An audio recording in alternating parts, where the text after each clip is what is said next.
All right. Very Indiana Jones. You're coming to us as we finish an operation. No icebreaker this week. I just want to get everybody's eyes onto something happening in Queensland Parliament. This is for all our Queensland listeners specifically. The State Development and Public Works Organisation Critical Minerals and Other Legislation Amendment Bill 2026 is perhaps being made into law. It is something that the Conservation Council believe state MPs might listen to pressure from communities to stop. If this goes into law in its current form from the Conservation Council, it would grant broad-reaching and unjustified powers with inadequate or unclear limits to exclude or modify other legislation as applied to state strategic projects, lower threshold requirements to take land, allow increased proponent access to and use of land, and fail to recognize the unique rights of First Nations people. One of the OGs reached out. You know the OGs. Yeah, we love them. We love them. Carrie reached out, sent this through. We're going to put a link in the description that will allow you to email your MP. If you're in Queensland, would recommend you to do so. We'll be doing so. We're not interested in any legislation that makes it easier to develop out in the bush where these developments are just generally ripping shit out of the earth to make the new AI. Like, we don't need to tear down a rainforest to build Claude, but the AU was capitalized because it's Australia. God. Cloud. Cloud. But yeah, so have a look at that one in the description from the Conservation Council. Send an email through to your state MP. And thanks, Carrie, for sending that through. Now, on to the episode. I mean, you know, people are entitled to their sexual proclivities. You know, I mean, let there be 1,000 blossoms bloom. But I ain't spending any time on it. But I ain't spending any time on it. But I ain't spending any time on it. Let there be 1,000 blossoms bloom. But I ain't spending any time on it. Hello. Hi, Hi, Ani. everyone. It's so wonderful to have you back with us right here, right now. Right here. Right now. Right here. Right now. In this room, in this place with your two favorite begrudging Australians. Hi. Hi, Karen. Hi, Yanni. We're Karen and Yanni. This week, we're having a fun one. We are just going to chat about some things that are Australian. I have been trying to work the title down to capture the essence of the episode. Okay. And the most pungent I could come up with was... Things that just happen here, or just here and other colonized countries, in a perhaps telling way. Real punchy. I like it. Karen, you need to work it down for the Spotify title. Come up with something for that, but I'm going to delegate that to you. Incredible. But we're going to look at 8 things that either only exist here, disproportionately happen here for some odd reason that tells you something, or happen here and 1 or 2 other telling places. Interesting. We're going to talk about some things that you've heard of, some things that you might be surprised to learn are Australian, and one thing that you're not expecting. Just like a confluence of something that happened once upon a time that doesn't make sense. I'm very excited. To start, let's look at one of Australia's national symbols that you might not think of as a national symbol. Okay. In an early episode, Kieran, you took us through some of the official ones, our national colours, the green and gold, our beautiful national gemstone, the opal, our national anthem. There's also the unofficial national symbols like the emu, our national bird, the golden wattle, our national flower, or Bundaberg rum, which Wikipedia tells me is our national spirit. Bundaberg rum is our national spirit. So that's not official, but it's Wikipedia recognized. So there's 2 tiers for national blah, right? Right. National bird, for instance. Some countries officially recognize a national bird. We don't. However, We don't recognize a national bird? There have been times where there has been something resembling official recognition of that idea, and the emu's on the coat of arms. But we don't have like a national bird in the way that some places do. The national spirit, similarly, some places have an official national spirit. Yeah. We don't, and Bundy's fucking snuck in there. Bundaberg rum is just like, where might the be national us, spirit actually. might be us, I actually. reckon it's us. But head over to a public health body, and you might hear them refer to, quote, Australia's national cancer. Oh, no. I am, of course, talking about... Skin cancer! Skin cancer. In Australian, it's pronounced cancer. Cancer. Yeah, look, speaking of skin cancer, now that we are in Queensland, I say now as if we haven't been here for the last 3 years, but The whole time we've been doing the podcast. the whole time we've been doing the podcast, but I gotta start getting skin checks, baby. I feel like I gotta like make sure my like freckles and moles and shit aren't like nefarious. You got know? any freckles you're worried about? Have I got any freckles I'm worried about? I mean, if I am, I haven't noticed. But I reckon they should have a look anyway. I think they should look at it, absolutely. But I don't know any new freckles. I don't think I have any new guys, anything, you no, know? but definitely look. Australia, as you've kind of exemplified here, thanks for being such a team player, such a good sport. You know, when you are the Australian, because you're not always the Australian we're talking about. But sometimes you are the Australian. Sometimes I am. About. And in this one, it's like, yeah, you should check. Yeah. Australia has a famously high rate of skin cancer and all the associated problems that causes, and also refuses to get out of its own way. This is the problem with talking about a country like it's a person. What I mean to say is, solariums are back. Oh, come on. From the ABC. Solariums operating underground despite decade-long commercial ban. Yeah, because it's fucking nuts. You're going to put yourself in a little booth and get cooked a little bit? Get a bit of roast. And not even get stoned? Get tenderized. Like, what the fuck? I'll get a little bit cooked. Yeah, just get a You little would bit cooked probably in there. get stoned and go into a solarium. I can't imagine a solarium operator being discretionary enough to stop you from doing that. I think I'd actually, I think I would genuinely just, have a panic attack and die if I got stoned and then got locked into the hot booth. Yeah. The hot booth. I got an MRI once on the fucking head, so they actually put me in the thing. Put you in the thing. That was really unpleasant. That was really unpleasant. They were like, don't move. I'm like, because they said not to move, so I didn't. Like, I'm fighting every fiber of my being not to do so, know how but everything in me is saying, I have to go. I have to twitch something. Yeah, anyway. Further alarming everybody who lived through the Slip, Slop, Slap campaign, you may remember this, but many of Australia's most popular sunscreens were found to not offer the protection they were claiming to. Which is so fucking nuts. Like, that... Come on. The Therapeutic Goods Administration, or TGA, is still investigating that one, which I don't understand at all, because what is taking them so long? There were like 15 sunscreens. This is like a lab? I don't know. Yeah, just test it. Like, I don't know, But that's like, the thing. how long can the tests take? Well, that's the thing. We don't know I don't know how they do the what testing. the tests are. It seems like they haven't been doing as much testing as we all assume they have. That they were like, instantly like, drop everything. We've got to test this and only this. Yeah. I imagine it just got put on the list of things they have to test. Well, the other thing is that ingredients are tested by the TGA. Certain products are tested by the TGA. But I don't think in general, the product has to be tested by the TGA for every product that's introduced. I think it's kind of like brand or arranged. And so no one actually has tested these sunscreens before they hit the market to see if they offer the protection they do. Fucking insane. I knew a guy who worked at TGA for his internship or whatever. And I was like, so what do you do? And he's like, we test the strength of condoms because a condom going to market, we have to make sure it's got a certain tensile strength. Yeah, So I yeah. said, how do you do that? And he's like, well, we just inflate them. And you see how big they can get before they break. And we do the maths from there. That's really funny. So they're just blowing up condoms. TGA, more like totally, and then the next part is like a little EN, and then it's capital gorging, totally engorging.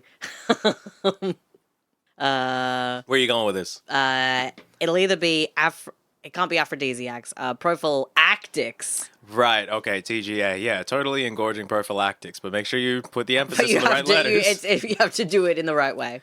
So I imagine the TGA eventually, I don't know when they're going to do this, they're eventually going to be struggling over how to test the injectable tanning peptide. Oh, fuck, I don't know bro. if you can read this one. Abnormal moles seen developing in patients chasing perfect suntan by using peptide melanotan 2. Yeah, melanotan. Isn't that crazy? It's melanotan. But yeah, melanotan, I think, is how it's pronounced. That's fucked. This is, what do you... Or melantonin. That's fucked. What, they're just gonna... Melantonin.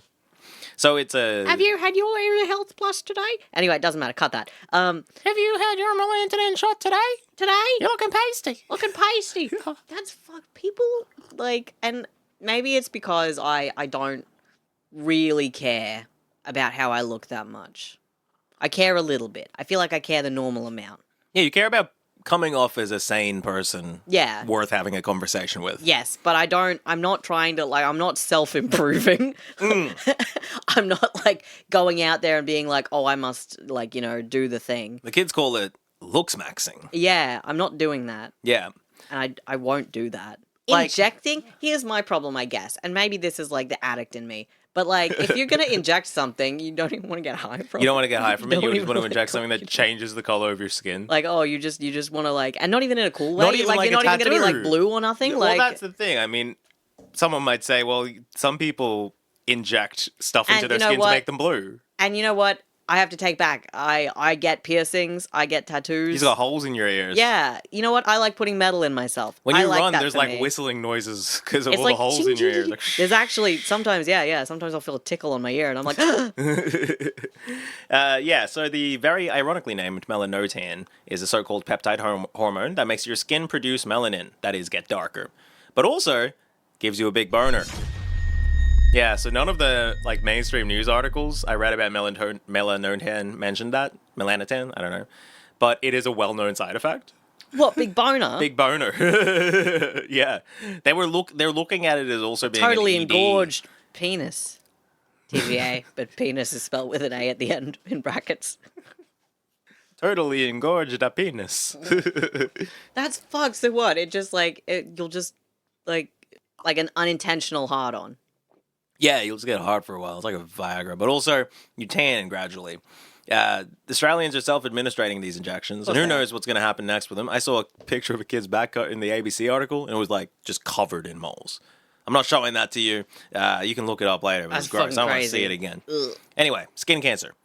1 in 16 Australian males and 1 in 23 females will get at least one melanoma in their lifetime.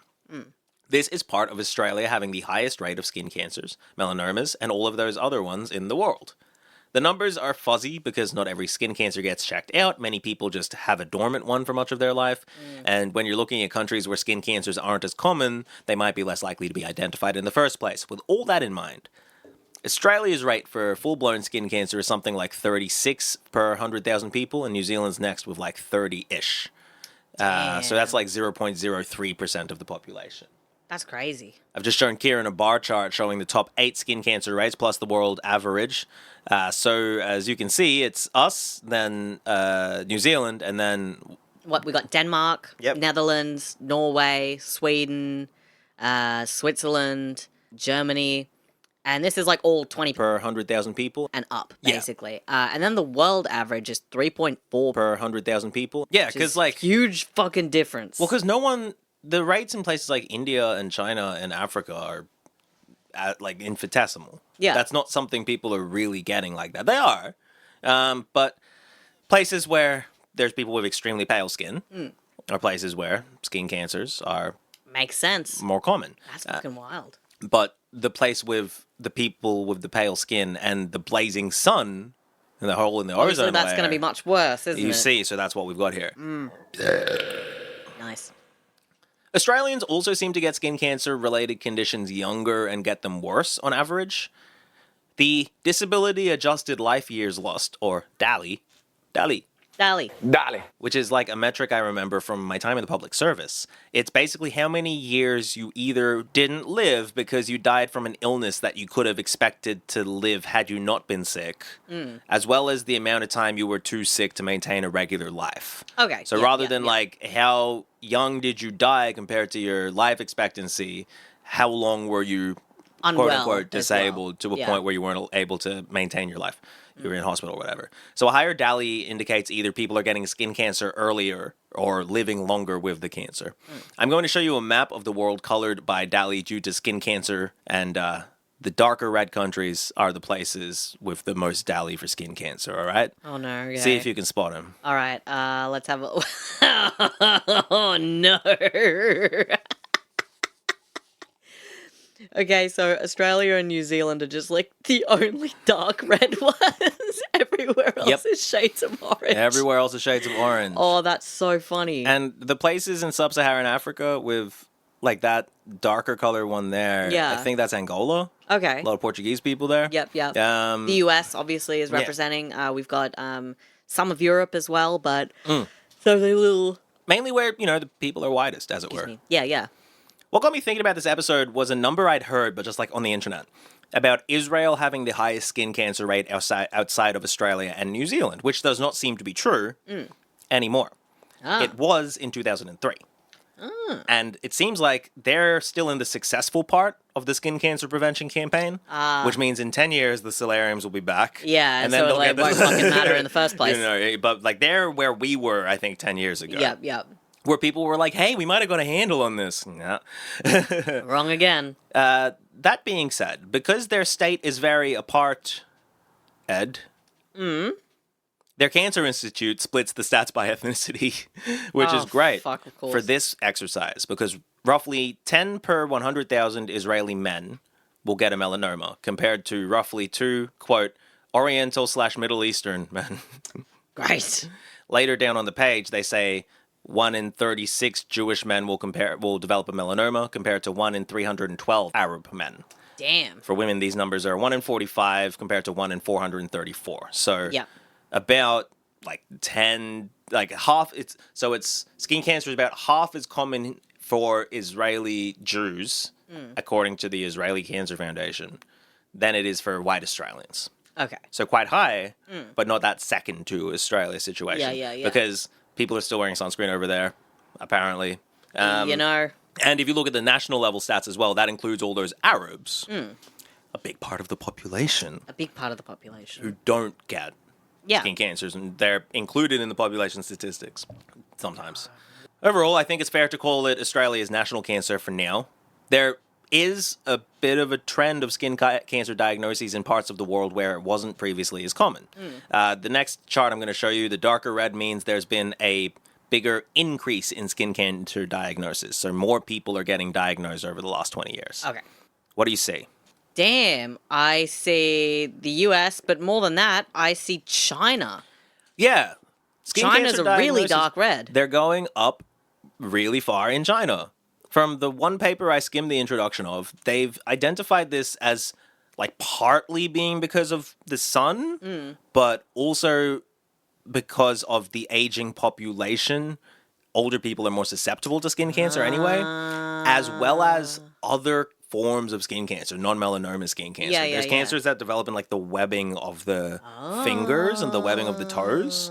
That happens in certain environments. Wilding. And that's increasing as well. Yeah. Because of some reason or another. Science. Perfect. But as opposed to necessarily the high rates of UV exposure. Yep. So on the actual numbers, though, China still has a very low rate of skin cancer diagnoses compared to Australia, New Zealand, and then also the other Nordic countries and Israel. It's just that they themselves have internally seen a rise. Exactly. Yeah. Quite a significant rise. Anyway, Wild. to something less cancerous, let's move on to something that I know you know about, Kieran. Me? Because you've told me this thing about how this thing only happens in Australia. Oh, okay, I'm excited. But some people may be surprised to hear. Perhaps this is Australia's national dance. Oh, yeah, the Nutbush! Yeah. So the Nutbush dance, if you weren't part of the Grand Reckoning, it turns out no one else knows this dance. It's an Australian thing. Which is so fucking funny. So fucking funny. What do you mean? You know? Like, we all just, like, learnt this one dance. Do we need to explain the Nutbush? The Nutbush to anybody? Your grandma probably didn't learn it in school. She surely knows the Nutbush. Hey, that's a question for you. When did the Nutbush become part of, like, Australia's, like, school curriculum? The 80s, 90s. Well, that makes sense. It's because that's when the Nutbush came out. Yeah, of course. I think the Nutbush came out in the 70s. But yeah, it's like, I think maybe 90s it became part of the curriculum. Some parts of Australia, yeah. But yeah, it was certainly part of the curriculum for us. It's a line dance that you do to the song Nutbush City Limits by Tina Turner. Yes. There's like moves to it. Karen, can you tell there's everyone the specific moves? moves to it.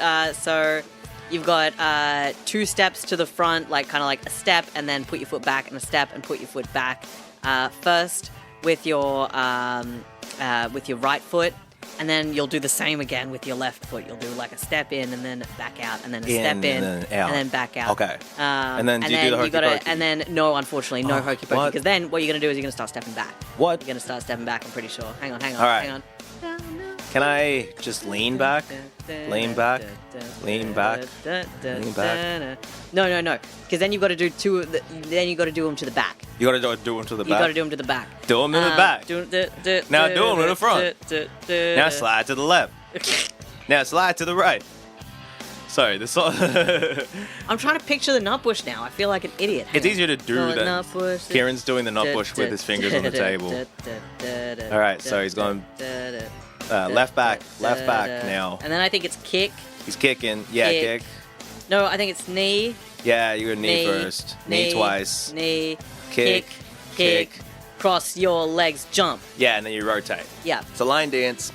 We all learned it in school. It's about the town that Tina Turner was born in, Nutbush, Tennessee. Yeah, it's got a schoolhouse, outhouse, a jailhouse, gin house. Yeah, it's a one... Or some shit, I don't know.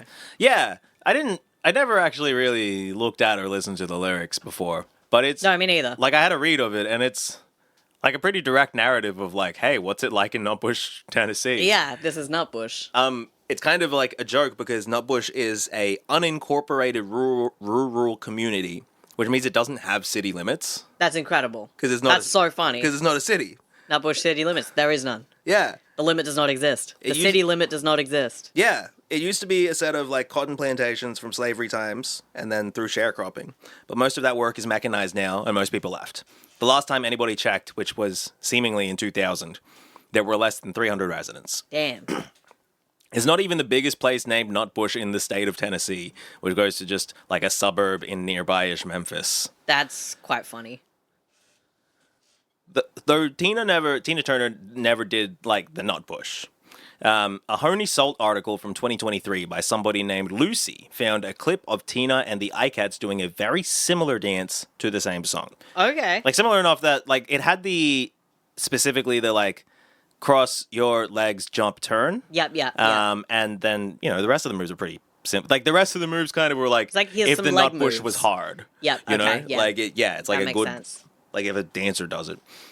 We're not going to go into the history of the dance too much because a podcast is a bad medium for that. That's true. You need We to just see the demonstrated dance, how bad right? that was. Yeah, with we me had sitting down trying to visualize the exactly. Nutbush. But have a go read of Lucy's article about it because it was really interesting. And you can see the videos showing, because she's basically making the argument that like it was inspired by Tina Turner's dance moves to the song Nutbush. Yeah.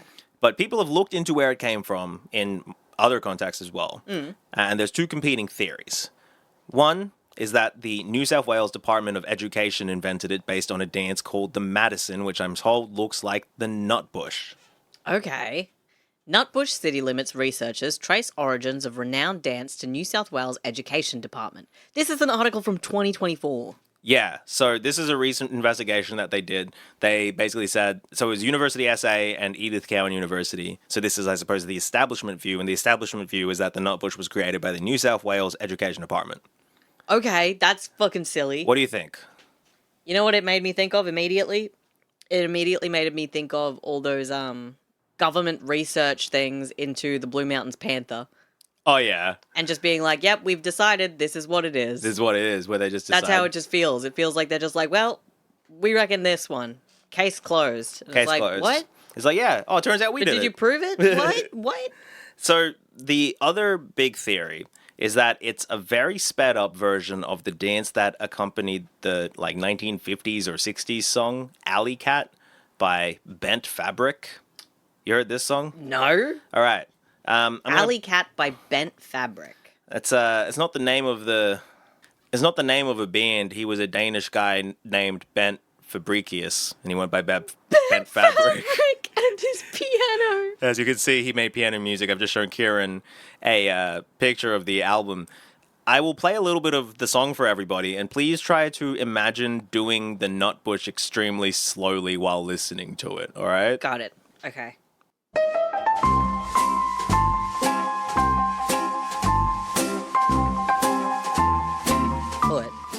Foot.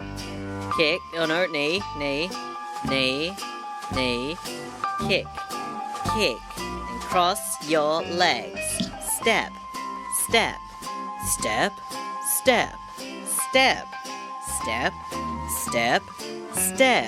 Knee.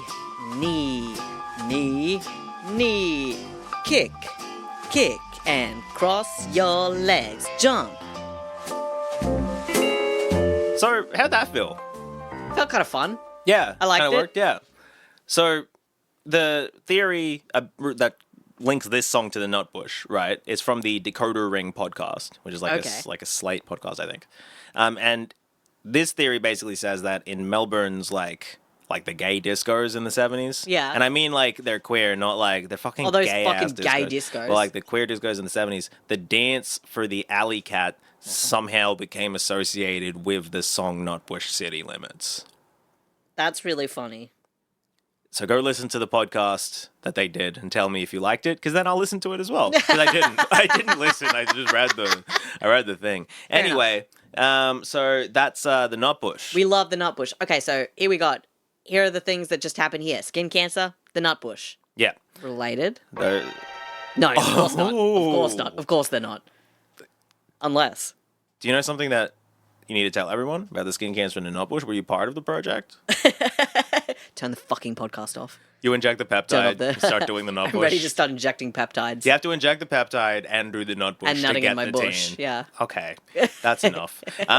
So we're gonna go on to some nuts that are doing crazy dances out in the bush. Hell yeah. Another quick little one that I think people have heard of, or should I say, heard of. That word doesn't work out loud. Oh, do you mean like heard, like without the A, like a onto herd? Australia's national feral animal, Oh, the it's camel. Camels. Bactrian or dromedary? Dromedary. Yes. Like this. He'd wear the shorts like this. If you don't know this story, here's it in brief. There's more feral camels in Australia than anywhere else in the world. There were like 1 million of them out there in the desert, eating all the green stuff, though there have been heaps of culling operations in the last few years. This happened because early colonizers were like, well, this is a desert. We want to walk into the desert. You know who's always walking into the desert? Camels. Camels. Let's get We some need the camels. camels We'll bring in them here. over. And so in 1840, the first camel arrived in Australia. A Canary Islander. I don't know if he was from there. He probably wasn't. But he had come from the Canary Islands. And he's known as Harry. Okay. Harry becomes the companion of a guy named John Ainsworth Horrocks as he wanders into the desert to find some stuff. There's Harry and John. This depiction of a camel is so weird and very endearing, actually. Yeah, Harry's looking at the camera, looking back at the camera, doing an office look. You know, just kind of like, ooh.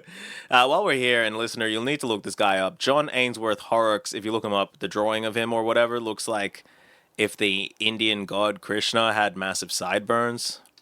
Yes. Yeah, I see that. I see he's that terribly, depicted yes. like the perfect almighty Krishna. Absolutely, as it were. yes. He's got very cherubic features, I would say. Yeah, and a little dot in his forehead. And a little dot on his forehead as well. Yeah, so John's out somewhere in the interior of South Australia with Harry and some other friends. You know, they're finding lakes and stuff, right?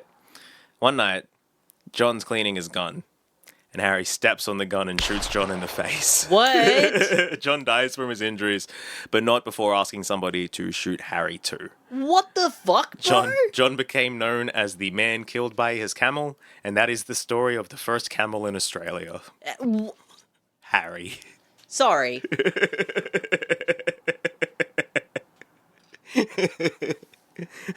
Sorry, the first camel that came to Australia, Harry. From Canary For Islands. starters, Harry from the Canary Islands, famous camel name from famous camel area, stepped on a gun and shot Yeah. his, owner. Yeah, Krishna. The god Krishna. Shot the god Krishna. And in Krishna's dying breath, he screamed, "Kill that fucking camel." Did they? Did they kill Harry? Yeah, he killed Harry. Oh, fuck off! Yeah, they were like, Harry was attacking people anyway. He might have done this on purpose. Harry was attacking people anyway. Shut the fuck up. Shut the fuck up. Oh, yeah, Harry was a bitch anyway. Fuck you. Harry was there were, I think, a few camels on the Canary Islands boat, but Harry's the only one who made it to Australia. That's so frightening. I think the rest all just died What, they or just were gave... eaten. Yeah, they just gave Yeah. Harry a gun, actually, and he shot them all. He just fucking killed them before they got there. Waltzing Matilda's, the ghost in the Billabong is actually Harry. That's actually Harry, and he's haunted himself by all the other camels he's killed. Yeah, Harry's crazy. Holy fuck.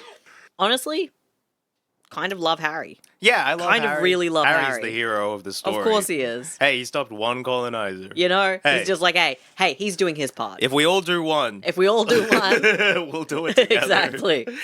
So Harry was obviously not the last camel brought to Australia, and they are primarily associated with, quote, Afghans. I say, quote, Afghans because That was they just were the term for like that anyone was from the like term for the Arabian Muslims. Peninsula. Yeah. They were mostly from India That's and crazy. Pakistan, And they were just like, that's an Afghan. and some were from Egypt. And they're like, these are the Afghans, and they become known as Gans because Australia like that. Oh, like, the Gans. So we got the Gan Cameliers. They're actually the people that built the first mosque in Australia in the town of Maree, which is in the middle of nowhere. Yes. And did we talk about Maree before? No, but I actually read something recently about that being one of the first mosques, but I also read about the mosque in Holland Park West, where a friend of ours used to live. Yeah. How that was also one of the original mosques in Australia. Certainly, it was the largest one for a certain amount of time. Yeah, I think fully structurally built rather than being like, a shack, quickly sort of. erected kind Exactly. of thing. Yeah, like yeah. a fully kind of fledged we mosque. bought the land and built the mosque. Yes. Yeah. No, absolutely. So I did hear about the Maree one. There's been mosques here for 200 years. That's crazy. Or more. These guys' main economic role, the Cameliers, was moving shit around in the desert. So cars made them redundant. The Cameliers left, but they were like, we'll just leave the camels. Well, what are you going to do? Take the camels back? Are you serious? They're going to die on the way back. Now there's 1 million of the fuckers. God, I love to look. That's crazy. I don't know how much money I would pay to see a big herd of camels in Australia. You know, I would do almost anything what to if see Harry's up the front with his gun? that. Perfect. I want him to kill me. I want him to be the one to take me, As was promised. as was promised. Spits at you or I whatever. lay down and I'm like, Harry, it would be an honor for you to take me. I would love to see a herd of camels. Remove my life. The camels do largely seem to be a disaster for people. Of course they are. Of course they are. Here's the thing. It's a big herd animal in like a country that doesn't have big herd animals. Yeah. The biggest herd they eat a animals lot. naturally we have are kangaroos, and they're not even like that. Yeah, I don't think they like share the food. The camels are mainly a problem for people, I think, more than necessarily for the ecosystem. Again- in a sense, they're eating grazing stuff, which is like sheep Yeah. and cows. They also are kind of like sharks with blood, but with water. Oh. They can smell water from miles away. Of course. And so they find a little town in the middle of nowhere, kick the fucking tap over, the water all Drink comes that out. shit up and be like, don't "Hell get yeah." too happy.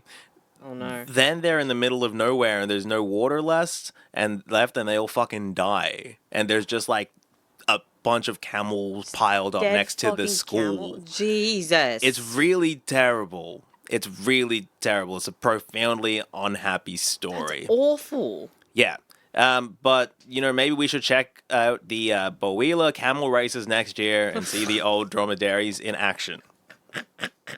They do camel races. Yeah, there's 2 camel races in Australia, I Hell think. yeah. There's the Boulia camel races and the Maree camel races as well. Of course. Which, as far as I understand, the Maree camel races, like, Afghans come to that one and do like a thing as well. Whole thing, yeah.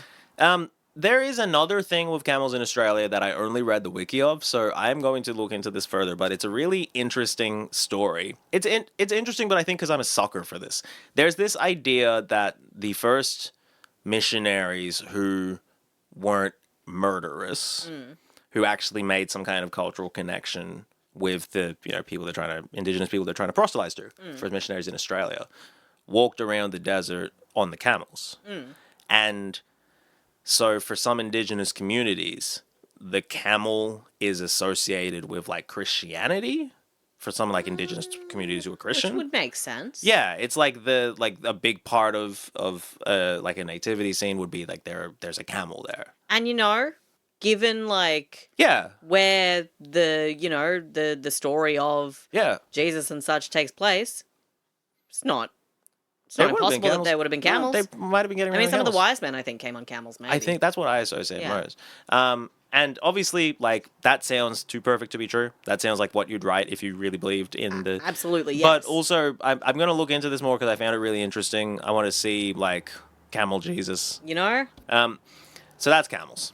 God, skin cancer, nutbush, camels. Every time you bring one up, I'm like, this one's the best one. Well, you should get expected. I mean, you should get excited. Because we're going to talk about another unexpected feral animal. Yay. Did you know the other animal from elsewhere that Australia has the largest feral population of? No. That's right, it's time to talk about the donkey. What? We got feral donkeys? Yes, Australia has feral donkeys. Kieran is looking at a picture of the Australian Teamster donkey, a feral donkey that's been caught. Donkeys were used at the same time that camels were used for similar purposes, but more agricultural purposes. That makes sense. They were used in teams to haul wagons and stuff in Australia, which is apparently unique to Australia. Donkey teams on farms. Damn. Donkeys being the, like, pack haulage animal attached to a wagon. 30 donkeys attached to a wagon that you're tilling a field with or whatnot. Could you imagine so many donkeys? All these donkeys. So, similar to camels, once cars became common, donkeys were kind of... Well, they just kind of shuffled off into the desert, didn't they? Yeah, and now everyone there's was like, 5 oh. million of them. Sorry? There's 5 million donkeys here. 5 million donkeys? Yeah, they eat the food, they're hunted for sport, so on and so forth. Where are they? Out in Australia. Where? I mean, you could kind of point... So, that way, there's going to be a donkey. Do you reckon? You go west... Do you reckon? Folks, I'm pointing west. Yes, you go west from Brisbane, you'll find a donkey at some point. I want to find a donkey so badly. There's, like, the white Australian Teamster donkey. Apparently, it's very rare. They're quite big. Can you guess where the first donkey came to Australia from? No. Gallipoli. No. Damn. Just thinking about Simpson and his donkey. Oh. Samson? Simpson. Isn't it Simpson? Who? In Gallipoli? Is that Gallipoli or is that World War a different thing? You know, there's a... Gallipoli? There's a story Is there a about- donkey at Gallipoli? I don't know if there's a donkey at Gallipoli. Who is Simpson? Simpson and his donkey. It's a wartime story. I fucked it up, so I guess it wasn't a very good one. But No, let me look there's this a story up. about Simpson and his donkey. Take some more guesses while I'm looking up Simpson. France. No, Spain. you don't know where donkeys are from. Argentina. No, I think there are donkeys from Chile. no, it is the Gallipoli campaign. Private is? John Simpson, Kirkpatrick, and And his donkey? the story of a soldier who rescued wounded men on Gallipoli with a donkey. I never heard this. Apparently You never it's heard been- about Simpson? But apparently he's been told to successive generations of school children. So Yeah. yeah, I don't remember hearing about. I think I probably would have heard about it and been like, sounds fake. It's like primary school. That's bullshit, actually. Well, just like Gallipoli's Miss, such that's a bullshit. dumb story when they only tell you like a bit of it. It sounds stupid. I know, it sounds It's fucking like, stupid. well, why'd they do that? Why'd they do that? Just cause. It's like we had to. we aren't going to tell you about Winston Churchill We don't, at all. We do not have time. and so we can't get to it. Anyway, it's there it came from Calcutta. Oh, shit. It was an Asian wild ass. Right now, there it says Indian wild ass. Oh, sorry, Indian wild ass. Incredible. Yeah, Calcutta, because of course, sir, I can't be the only donkey from Calcutta in Australia. Damn. Yeah. Anyway. So, like what? So, like from Bengal. Yeah, I think it was also like a Bengali donkey, as it were. The Bengali well, donkeys. I mean, no, sorry, it was like a donkey. Sorry, from, excuse me. No, I mean, maybe there is a Bengali donkey. Do you reckon there's a Bengali donkey? Do I reckon, or do I think there could be? They're different questions. Do I reckon? No, I'm not going to say something as wild as that with no evidence. That's crazy. Do I reckon there could be? Maybe. Species are wild. Yeah, There's species of stuff. of course. But like, yeah, that's donkeys. That's crazy. Yeah, I don't have much to say about donkeys that I didn't say about camels, really. Like, the story of donkeys is kind of the same in many ways. But if you're interested, you should get in touch with your state's donkey society. If you're in New South Wales or Tasmania, you have to join the Victorian Donkey Society because there aren't independent ones for New South Wales and Tasmania. And you can head over to donkey.org.au to learn more. What? Yeah, the Donkey Society's website. What? Like the peak body what- of all the state donkey societies. Yeah. Great. What's their position on donkeys? Like, what? They love donkeys. They talk about donkeys. They like them. This is a good donkey club. A club for good donkeys. I don't know what their position is on hunting, but I don't think it's their main thing. Okay. Like donkey history. Donkey Big part of it. history? Australian donkey history. That's where I was reading about some of the Australian donkeys. I can't fucking believe this. Yeah. I had no idea we had 5 million donkeys. We got 5 million donkeys. Just And out not all there. of them are in Parliament. That was an awful high five. That was pathetic. It was fine until he brought it up. So, like mammals, right? I like mammals. They're quite persistent in the modern age. Mammals don't go extinct that much these days. They're They doing their best. are starting to again. But for a while, It's they just like, hang on a moment. the arrival of people to the Americas and Australia, the first time, not the more recent time, coincided with the extinction of many of the big mammals that used to roam those areas, as per the fossil record and some other shit in the ground. Got a chart on the board in the, couple thousand to 10,000 years after humans arrived that there's a massive drop-off of the megafauna. One of the leading theories, or a theory that I read that I liked, is that humans had a lot of time to practice hunting alongside animals evolving with humans. So animals in Africa and such, where there's still megafauna, there's elephants, rhinos, hippos and stuff, Yeah. they all evolved alongside humans learning how to hunt. And so they have different defenses to humans Yeah. that animals in the Americas and Australias didn't. And so humans who had learned how to hunt in teams and packs and groups and like marathon hunting and stuff basically came across animals with small populations who didn't have the evolved behavior. Weren't equipped to be able to defend themselves Exactly. against that kind of predator. Exactly. That's one of the big things. The extinction was probably also sped along by the same climatic conditions that allowed people to get there in the first place. I think people argue about how much is one, how much is the other. Unknowable. It's entirely unknowable. And this is as per the shit that science filters through all the way to me, which is very far. Hell yeah. But whatever survives tends to learn how humans work and have evolved defenses and are definitely smaller. So the second time people get to America, and this time I mean the white people, the native land mammals were pretty adapted. The only land mammal that was wiped out on the main North American continent in the first couple hundred years after Europeans arrived there was the sea mink, which was hunted for like pelts and stuff. However, something different happened down here, and that is mass extinctions. It's mass extinctions. So, Australia in the modern age is the world leader in this. There are a few ways to measure this, and the data comes with some of the usual caveats for fossil work. Animals may not have left traces, people might not have found traces that do exist, there may be isolated populations in the wild, what exactly is a species, blah blah blah. But okay, based on the things that I've read, since 1500, there have been roughly 80 land mammals that have gone extinct, and about 30 of them were in Australia. That's fucked. Yeah. Looking at it within the Australian context, it's more than 10% of the land mammals that existed in Australia before colonization. That's so fucking crazy. So this is compared to the one extinction that the Americans were able to pull off. Now, it's important to note here, though, that that stat, and you'll see this stat a lot, there is a thing about it where if you're looking at the American continent, that's one thing. A lot of the small Caribbean islands had a native rat and or a native monkey go extinct fairly soon after Europeans arrived there. Yeah. So, like, the American continent thing hinges on you defining it in a particular way. Yes, yes. Because the regime of introduced cats and foxes pick off little mammals like marshmallows from a Yeah, poker. yeah. Back to our big island. These extinctions are primarily, like on those little islands, an outcome of feral animals, as opposed to habitat loss, which is the more common reason species go extinct. Although much more of the latter is happening as we go by in Australia. This is another uniquely Australian thing, because most extinctions around the world are usually because of habitat loss, and it's so terrifying to think that it means that we haven't got to that part yet. Yeah. Like we're still working on the just regular killing. Just like, oops, we let out the cat and it killed like so many birds. Yeah, and if you zoom out from like just the land mammals, which we've been looking at, to all known vertebrates, something like 6 to 10% of vertebrate extinctions since 1500 are in Australia. Which is so fucked. Some of these feral introduced animals that are killing the animals are, in fact, the Europeans. As per True. a really cheery article called Ongoing Unraveling of a Continental Fauna, Decline and Extinction of Australian Mammals Since European Settlement, the native mammals aren't able to find as many of the native fruits, and a big part of the reason for this is the cessation of Aboriginal fire practices. So all these effects flow down, leading to more extinctions that build up, and the extinction of a species or a kind of species leads to the extinction on species who predate on them or whatever, right? Yeah, yeah. Death by a thousand cuts kind of shit, where it's just like, yep, this thing doesn't happen, so this thing doesn't happen, so everything gets harder and harder. Exactly. One kind of card topples in the kind of environmental tower of cards that we have, and that means another card is going to topple on another and another and another, and eventually, Exactly, you know, exactly. if too many cards topple, we're all fucked. Exactly. We should finish this section with something we don't talk about as much. A little thing called bugs.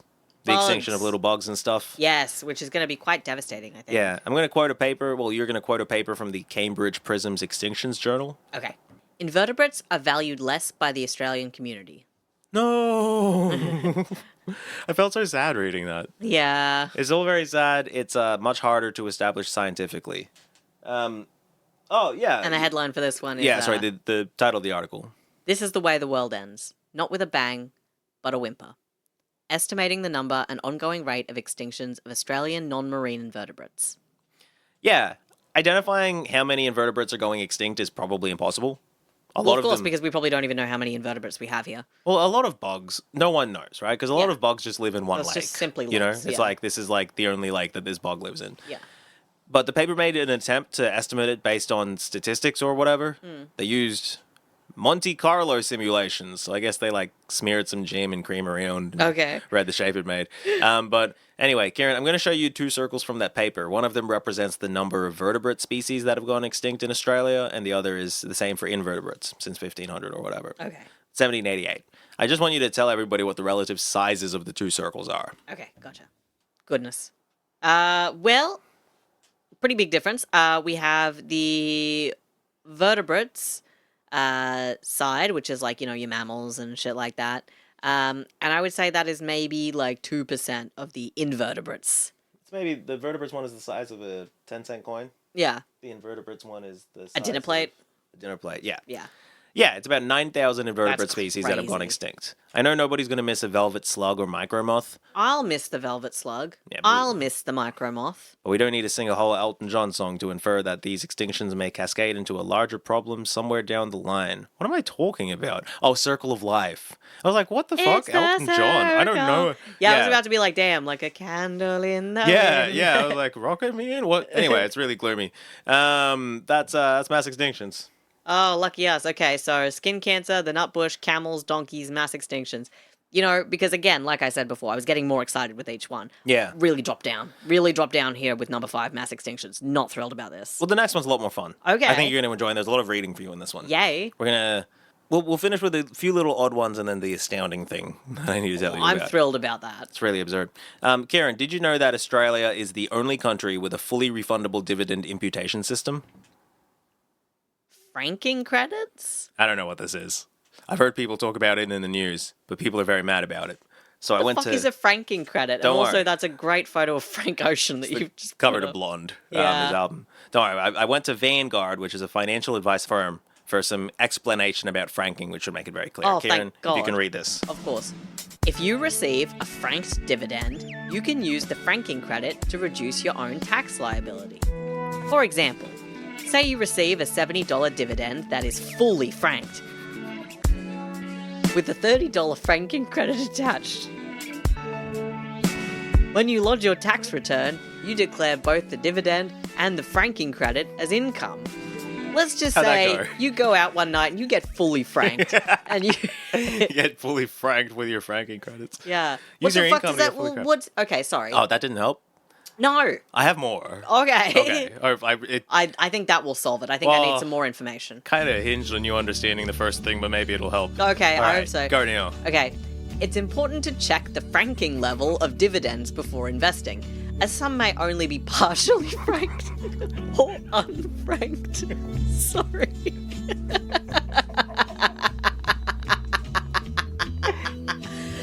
Some may be only partially franked or unfranked.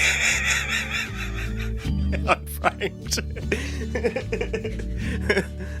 Keeping good records of dividends and franking credits received will make tax time easier and ensure you claim your full entitlement. Okay, so I can Has that have. helped? So okay, well, it's given me something. It's told me that franking isn't like an on-off switch. You can Yeah. you can frank it. Yeah. You can be partially franked, or you could just be fully unfranked. You can be fully unfranked. Your dividends are completely unfranked. Yeah. You can't sit with us. Yeah, you're not allowed to be here unfrank. Yeah. Oh, unfrank's here. Unfrank's Actually, the here. monster's name is Unfrankenstein.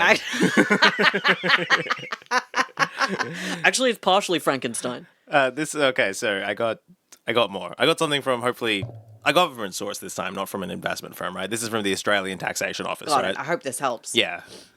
The extent to which an entity has allocated franking credits to a frankable distribution.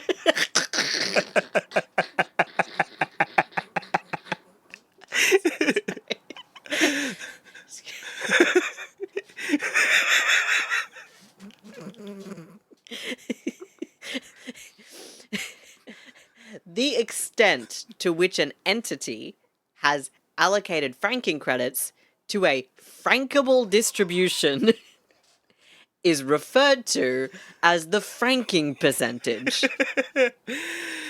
Franking! Wow, You get now it I now? get it. It's franking. I don't think it's really worth us going into the mechanics of what franking is, mainly because I don't understand it. But it means... Oh yeah, that's a pretty unfrankable opinion. This is unfranked. Yeah, completely frankless behavior. Oh, that's wild. Frankless.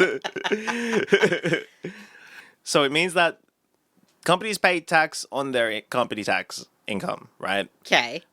But if they pay their people dividends, which is when you get money from your shares, that income is then taxed again when it's paid to people as income, right? Okay. So this is apparently a problem. Now, I don't Okay. think it's a problem. Yeah, it's none of my business. But these guys think it's a problem. Got it. They're like, we already paid tax on this. we don't want to pay tax again. We don't want to pay tax again. Now the company pays the tax, and then the people pay the tax on their income. Okay. I was like, we want to avoid this double taxation system, so you can frank it. That's what franking is. So who franks it? The company, I'm out here franking and it basically means that the company has to pay less tax, and the people don't have to pay as much tax on their income that they're getting from the company. But surprisingly, this mainly benefits people who have already got a bunch of money to have investments in the first place. Of course. The Australia Institute gives us this bar chart with the amount of franking credits, which is the big thing you want, by income. Karen, which income group has how much of the most? Well, let's see. Who benefits most from franking credits? Well, it says here 74.6% of franking credits go to the top 10% of income earners. And it's a fuckload. Yeah.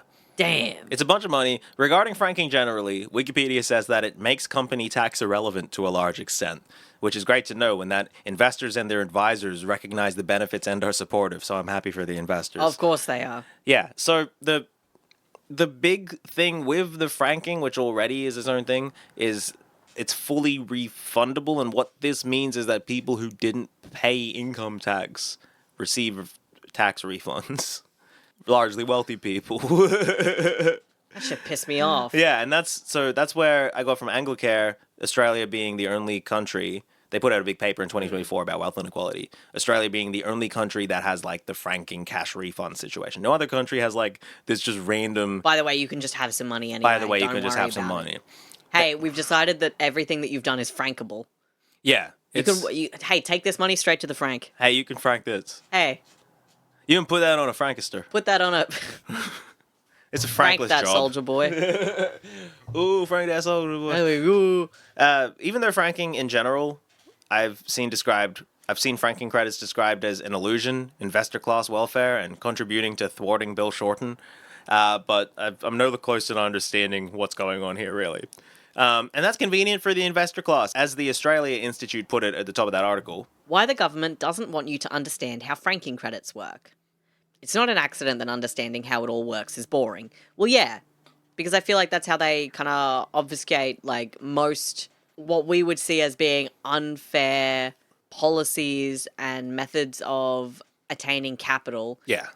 Is it has to be wrapped up in boring shit so that nobody pays attention to it. Otherwise, people would look at it and go like, "That's cheating." Not only did you not pay tax, you got money back. You That's get money. cheating. You get random money back That's because fucked. and the company didn't have to pay tax as well for whatever reason, right? Yeah. And it also relies on people being like not trusting their gut, and I don't think Australians trust their gut a lot of the time. And they like a well-meaning person who is just trying to live their life and is like, I see people upset about this. They go, well, the system's made this way by smart people. There must be a reason, and I don't understand it. Because there's a whole bunch of I can't know everything. Exactly.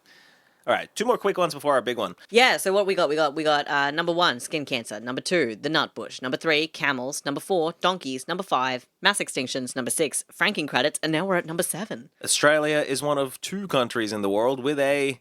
semi-parliamentary system.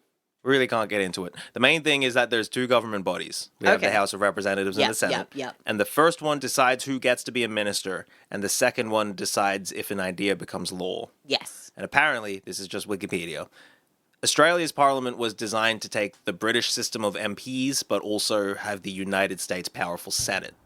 It's designed after those 2 parliaments. I don't know. They call it the Washminster mutation. Yeah, we've got a real fucking mutated We parliament. got a mutated parliament here. Karen, can you guess the other country with a semi-parliamentary system? Another country with a semi-parliamentary system. Yeah. The other country. The other country. Yeah, with it's a Australia and one other semi-parliamentary. country, according to Wikipedia. I don't think it's true. There must be more, but yeah. Oh God, what, Canada? No, it's Japan. Damn. They've got the...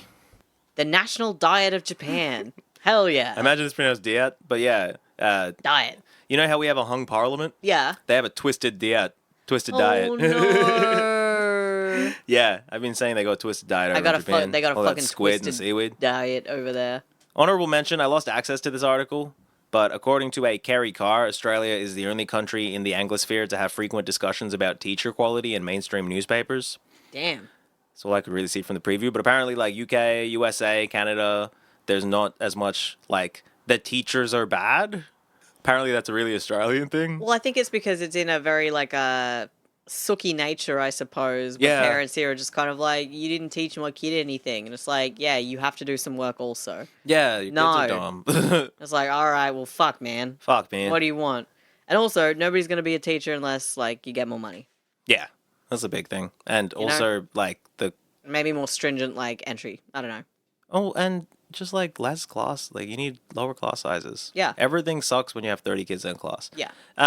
But, yeah, I couldn't read the paper, so I can't really tell you more Fair about enough. it. But apparently, that's not We hate as... teachers here. We, like, hate teachers specifically. We talk about how they're shit in our mainstream newspapers in a way that apparently the US, UK, and Canada don't do. Yeah. Again, couldn't read the whole thing. Karen, I want you to cast your mind back to 2008. Cast it. To be more specific, the winter of 2008. Got it. A extremely exciting sporting extravaganza is taking place. Can you guess what it is? An Olympics of some variety. It is the same year, but not the event. Okay. I am, of course, talking about the... AFL International Cup, Australian Football 2008. The AFL International Cup. Yeah, the AFL World Cup. Australian Football World Cup. Formerly called the International Cup, but it's the World Cup. It was contested 6 times in Melbourne and briefly Sydney between 2002 and 2017. The 2020 and 23 editions planned for the Sunshine Coast were cancelled, and it seems like it's not coming back. Yeah. Because it doesn't make any sense, right? Because who is competing in the AFL International Cup? I'm really excited. We're going to actually look at that in a little bit. And, you know, because it's called Australian football, that's what the A is. Yeah. It seems to have been somewhat a farce. Just so when you don't need to read out all the scores, but I just wanted to show you the results of round 1, and you'll be able to see all the team names as well. Okay. And you can kind of see how much of a sham this was, because it was perhaps uneven. Okay, let's see. So we've got the Ireland Warriors, the final score for them, 84. They were versing the Sweden Elks with a final score of 6. Then we, of course, had the New Zealand Falcons, who were versing the Japanese Samurais. The New Zealand Falcons with 91 versus the Japanese Samurais with 2. Yep. Canada Northwind, 130 versus Finland Icebreakers with nothing. The Samoa Kangaroos with 116 versus the India Tigers with 6. The Great Britain Bulldogs, 135 versus yet to be told name. I'm sure we'll get to it. Oh no, I'm realizing somebody's not on the list. Who's not on the list? I think it's us. Yeah, Australia's not on. Of course, Australia can't play in this. This is a joke. Look at these scores, and then think about like none of these countries actually play the sport. What the fuck? What would happen if Australia played in this? Well, then who did the Great Britain Bulldogs play? Another team. Who? We'll get back to it. Okay. We'll get back to it. Okay. I just wanted to tell you about the India Tigers run in the 2008 And then World Cup. Jesus, not a single one of these games that you've pulled up for me to This see. is all the games of round one. Not a single one of these was a close game. None of them. No, the Not a closest is single one. 69-20 Yeah. by Nauru, Papua New Guinea against Nauru. Things actually gets much worse for the India Tigers in round two. And again, they Why? lost 116-6 against the New Zealand Falcons. They lost 229-0. What the fuck? You can't lose 229-0. That's fucking Oh my crazy. God. What? So, hosting a World Cup for a sport that only your country plays and not participating is very weird and mostly unique to Australia. The United States has a similar situation with Wait, their I'm weird sorry. football. I'm sorry to stop you for a moment there. I am sorry to stop you for a moment there. Yeah. Are you being serious that Australia didn't compete in this? I'm 100% serious. Of course they didn't compete. They organized it. They brought all these players. What do you mean? Of course they didn't compete. They can't. Oh, of course they didn't compete. No one else It's a knows fucking it. sport we invented. Are you fucking serious? It would be. Look at those scores, right? 229-0. That's no one. None of those people play professional AFL. No one here. Like, these are people who learned to play AFL on the way over to the World Cup. I'm screaming. What the fuck? Yeah. All right, course. continue. Well, so Australia obviously couldn't compete because they would be winning by 500 or something. Yeah, fair enough. You know? So, Fair enough. because the United States, have a similar situation with their weird football. They played in the last 3 editions of their World Cup, winning all of them. But Naturally. prior to that, they didn't play. It does seem to be like they have closer games. Japan runs them close a little bit. But yeah, they're the only country that's like stupid enough to do something like this. But the thing I've been hiding from you that makes this just like super strange is the mystery team, right? Okay. This is the Perez team for peace. The All right. Perez team for peace. And they are, and you're going to read this out, Okay. and you're not going to believe what you're reading. Okay.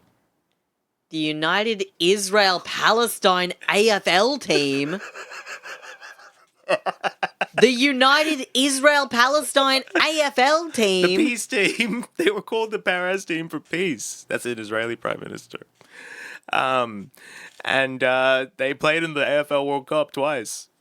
What do you mean they played in the AFL? Well, that's They won 4 games. They beat the China Red Demons twice, the Finland Icebreakers once, and they beat the India Tigers to win the 15th place in the 15th-16th playoff of the 2011 Australian Football League International Cup. what the fuck? Yeah, they had this like the Shimon Peres was like the Israeli prime minister who I think is he the one? He might have been the one who got the Nobel Prize for like doing diplomacy with Palestine, as it were. Yeah, he just fucking made an AFL team. After he was in government, and like obviously this is an Israeli guy, so an Israeli government minister. Even the nicest story of his life, he's a piece of shit, right? But then he's like, oh, we should do like diplomacy through sport. And so a lot of that is apparently, I don't know what they're doing. A lot of that is like, yeah, they do like soccer matches between like where they have like mixed teams of Yeah. Palestinians and Israelis or whatever, right? And then somehow they ended up at the AFL World Cup. And they won 15th place in 2011, beating the India Tigers. That's fucking crazy. Here's Narendra Modi holding a Sharon. Oh He my wasn't there. God. This is an unrelated event. I don't know. I think this is just from like the Modi and Melbourne thing. With his recently. little fucking football. But yeah, the United Israel Palestine AFL team was coached by Robert Di Pierdomenico, who was known as Dipper, who played for the Hawthorn Hawks for about 15 years. Per Wikipedia, he is one of the most successful Italian Australians to play Australian football. He has a big old moustache. Damn, does he ever? Yeah, he's the coach. Fuck. He's coaching the peace team. He's like, all right, boys, you got to put whatever you got back home behind you. We're just gonna leave it all out on the field, all right? Today we're all Israel Palestinians. All right? Whatever you call All right, yourselves. whatever the fuck is going on, We're all I don't care. Parisians. Are you all from Paris? Are you all from Paris, boys? Is that what I'm understanding? All right. Well, ooh la la. Ooh la la, Ooh la bonjour. la. Let me teach you how to Bonjour. kick a Let's fucking fucking Sharon. go. That's That's crazy. Dipper. That's fucking crazy. Yeah.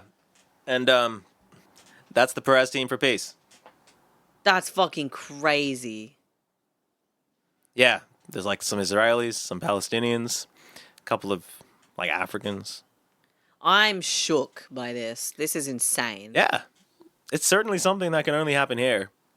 This doesn't make any Well, sense. yeah, because where did it? Like, this doesn't make any sense. No, the Perez team of for course it peace, doesn't. the only other thing they did was like a soccer match against a Spanish soccer team. right? Like not the Spanish soccer team, just like some kind of Just charity a club thing. or some shit. I don't think there are Israel-Palestine joint teams in any other sport. Like even the No. Koreans do joint teams sometimes. Yeah. This is The Koreans did a joint Olympics. They did a joint Olympics. The Israel-Palestine footy team. Who the fuck thought of this? This is I could actually have told you who thought of it, but I did. It's just some Israeli That's person. fucking crazy. And That's so fucking like, crazy. I I don't know what to think about that. That's insane. Yeah, it's just the most impossible thing. Like even just saying like the United Israel Palestine AFL team. Like that's a completely nonsense sentence. United Israel Palestine AFL team. Yeah. Thoughts? Scrambled. Fully. How would you rank the 8 things we've talked about today in order of most to least unexpected? Or least to most unexpected, let's say. You can start with the ones you knew about, I guess. Okay. Skin cancer. Least unexpected. Least unexpected. Are you surprised to know how specific it is in Australia? Like how bad it is in Australia compared to other places, or? I mean, I guess yes. I am. I knew it was like bad, Yeah. like worse here than it is in other places. But I suppose I didn't realize the percentage It's, of it. You as knew much. though. You probably I knew it was yeah. like a lot. Yeah.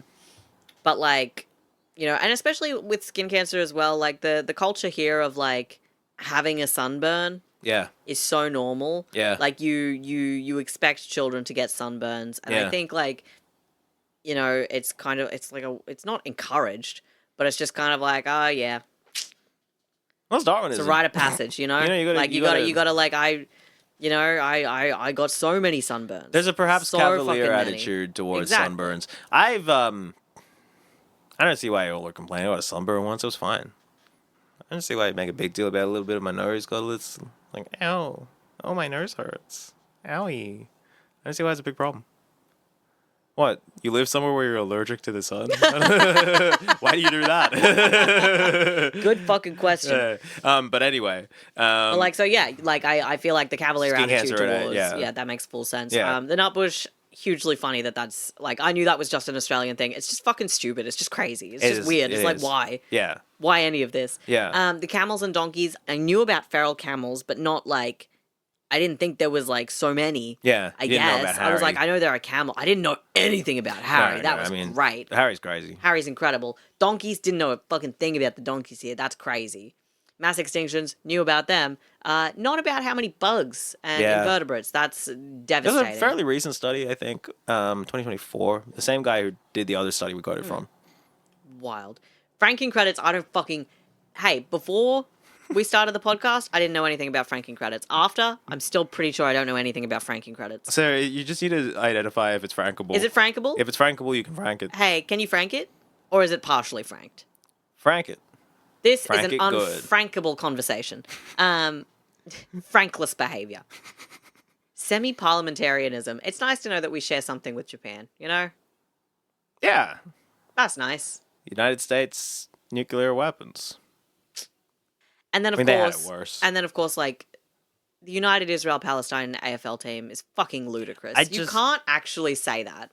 That's fucking crazy. There's like scarce imagery from this. Like I found course. some. There's like an interview with the coach, and they're like, "Oh, you know, what do the players think?" There's like war breaking out back home, and it's like some of the players are like, "Hey, you know, we're over here doing this because we're trying to build a better future." It's like you're doing this. Like, this is how you wanted to do that? I mean, hey, I guess it's something. I guess it's something. And hey, we're something, aren't we? We're shouldntacome. God, Thanks. aren't we just? Yeah, shouldntacome. We shouldn't have brought these camels. Shouldn't have brought these donkeys. Should have brought Harry though. I liked Harry. Harry slaps, Harry obviously. should have but lived. like, Free Harry. yeah, free Harry. Free him up. Free Harry. Free Harry. Justice for Harry. Hey, free Harry for every one of our subscribers. And you Yeah. can subscribe to us on Patreon. Yeah. At www.patreon.com/shouldntacome. You could also send us an email. Tell us about your favorite Harry or your wildest joint team of two places actively in conflict. Play again.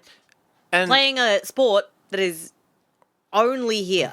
yeah, specific to a third country. A third country. And that country's not America. Yes. And you can do that at shouldntacome@gmail.com, Or you can check out the videos on YouTube at youtube.com/@shouldntacome. In all instances, shouldntacome is spelled SHOULDNTACOME. And a reminder as well about the link that we will have in our description. Yes. For the bill that is it a bill that's being... Look, read the link.